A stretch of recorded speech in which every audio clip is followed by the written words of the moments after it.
Nalaman na nga nito ni Paquito na hindi nga nagtagumpay ang kanyang anak na si Django sa mga tauhan nga nila na ipautos nga nila na patahimikin na nga itong si Salvador. At ngayon nga ay nag-iingay nga muli itong si Salvador na kung saan ginagamit nga niya ang kanyang lakas upang sa gayon nga pala ganapin nga na may mabuting tao pa rin nga raw na tumulong sa kanya nang nasa peligro nga ang kanyang buhay. Dito nga ay inireport nga niya na itong nagngangalang Gabo ang tumulong sa kanya na kung saan nga marinig, mababalitaan nga ng mga kapulisan.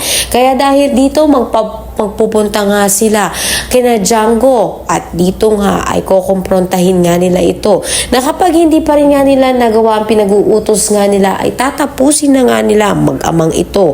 Kaya dahil dito hindi naman titigil naman ito nga si Django upang sa gayon nga malaman nga niya kung sino nga ba ang dahilan kung bakit nga ba hindi nagawa ng mga tauhan nga niya na tapusin na nga ito nga si Salvador.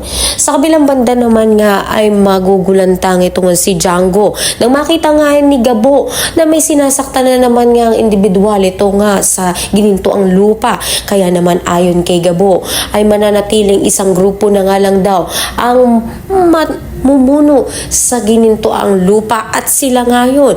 Kaya naman aalma sila Django at matinding trouble na naman nga ang magaganap kina Gabo at sa pagitan naman nga nito ng mga kaibigan nga niya laban nga kina Django. Kaya naman pakatutukan nga natin dito kung matitigil na nga ba ang kasamaan nito ni Django sa gagawin nito ni Gabo.